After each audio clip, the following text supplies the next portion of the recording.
Well, I guess you'd have to go back a long time to determine why I actually got into Bear World. But having Disney locally didn't hurt anything, especially because there were some companies around Orlando that were doing some developments of some talking bears. They needed someone to build a control system for it, so I volunteered. When they didn't pay me for the control system I built, I decided I was going to go into business myself. Although his approach to life and work may be a little unusual, his success at both is nothing short of phenomenal. At 28, he's responsible for employing well over 200 people, and his corporation's income tops $20 million per year. With his research labs, studio, and factory located in Orlando, Florida, he's building his dreams so fast that the group of talented people he leads has to run just to keep up at times. Well, this show that you see behind me has been in existence for about 12 years, and even though it's still running really well and gets a lot of good reviews, there's a lot of new technology that's been developed since then. We've had a lot of new ideas since then. So we just wanted to update it and have a new show that would take us into the 21st century. We still like the idea of 3 stages, and where we have the separate curtains for each stage. But the first change we wanted to make was on the stages. The curtains, instead of opening and closing like standard curtains, now come up in Austrian style, you know, kind of a more regal look. And the stages themselves are revolving, so that one minute when a curtain opens you see one set, and the next minute you see a different set. So it's more entertaining, and you never know what's going to come out next when the curtain opens. I know that she's no peasant. Only ever has to give you love forever and forever. My love don't give me peasant. Turn me on when I get lonely. People tell me that she's only fooling. I know she isn't. Well, we have this new patented technology called Dancetronics, and that gives them the illusion of dancing. It makes them actually look like they're dancing around the stages and talking with each other and having fun. We also incorporated a new technology, which of course some people consider multimedia, where we've integrated video with the show. And that gives us the ability to have all kinds of characters that we couldn't have on the stage before. And working in synchronization with the show movements and the audio and the video is something that we've just perfected. So this is the first time we could actually do it economically. The outside stages have 2 different sets on them. On one side of the stage, we have, for instance, on the left stage, we have Looney Bird on one side in his laboratory, and he's kind of a tech nerd bird. He's just sitting there doing experiments. He's got scopes and meters and voltage calibrators and everything that you might imagine in a lab. He's even got a cabinet full of chemicals that have apparently spilled and leaking down the wall. But that's Looney Bird. He's even built his own computer. You'll notice some simulated Looney Bird fur on the outside. And he's in his lab, he's doing a lot of educational stuff, like he's teaching people in one of our current shows how to gift wrap, which is really important if you expect to give gifts to someone. So Looney Bird's teaching you how to gift wrap. In future shows, we'll have Looney Bird teaching you things like how to build your own car. Looney Bird's got it made. He can explain anything from a technical standpoint.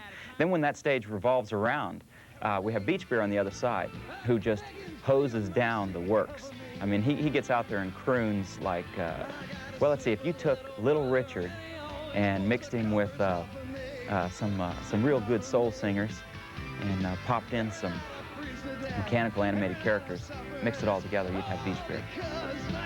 Move to the other side, and we've got Duke on one side of the stage, who's a terrific crooner. In the air there's a feeling of Christmas.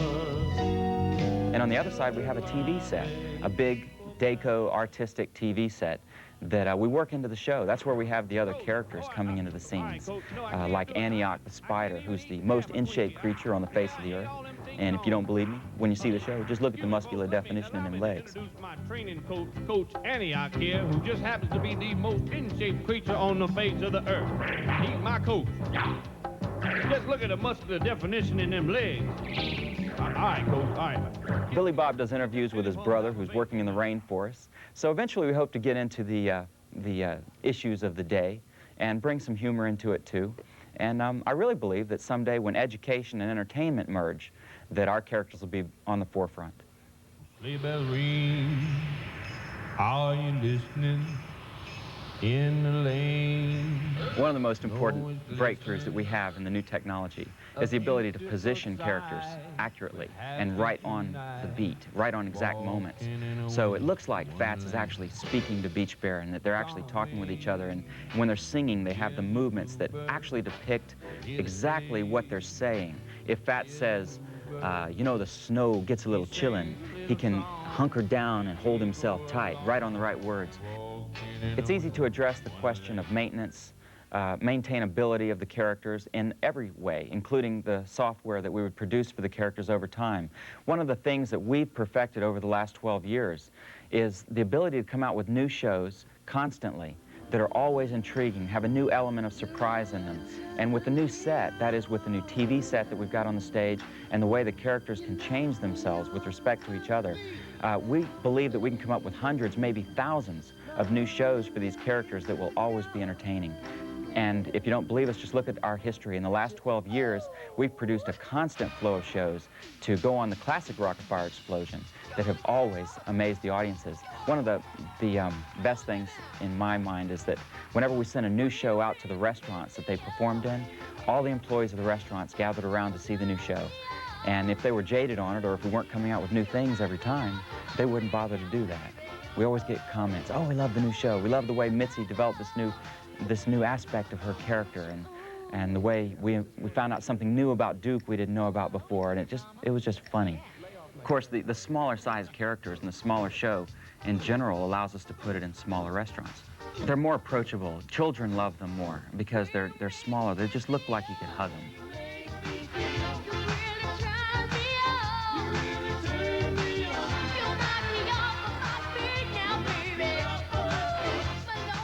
You know, we've developed the show selector technology for our shows so that kids can come up and press a button and get any show that they want, any time that they want. And that's really increased the effectiveness of the show a lot because it's a step toward interactivity. Interactivity is the big thing that's going to be coming along with the characters in the future. Interactivity means that the people in the audience have something to do with the show. And when they come up and read the buttons and see the titles of the songs that we have and get to press the song they want, and Billy Bob comes out and says, okay, we're going to come out and do the show you picked in just a minute as soon as we figure out how to get some wires straightened out back here. You know, it really amazes the kids, and they love it. And then the characters come out and do the show. So now we've taken that show selector technology and put it on the video cassette. We've developed a way to search video cassettes quickly, efficiently, and accurately so that the kids, when they press the button, will get the same response. But now it'll also be incorporated with the video technology that we've developed to run the show.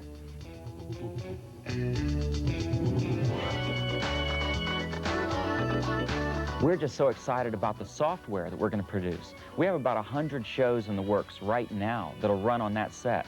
So I'm really focusing on that. That's what our customers are going to want first. Before we come out with any new technology, they're going to want us to use the technology we've developed. So for the next year or so, we'll be developing those shows. So you've got an endless supply of great shows to run on that technology. We do have a goal. Our goal is to put the show that we've just developed, the new Rock and Fire Explosion, within the reach of every American child.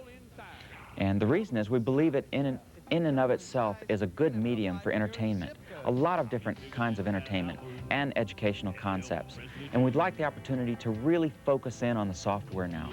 We've put a lot into the hardware. We'd like to work on the software and make it good enough to where every American child would love it, enjoy it, and learn from it. And we're not going to stop until we do. Double inside, every single part of me will double inside, or triple inside, then triple inside, every single part of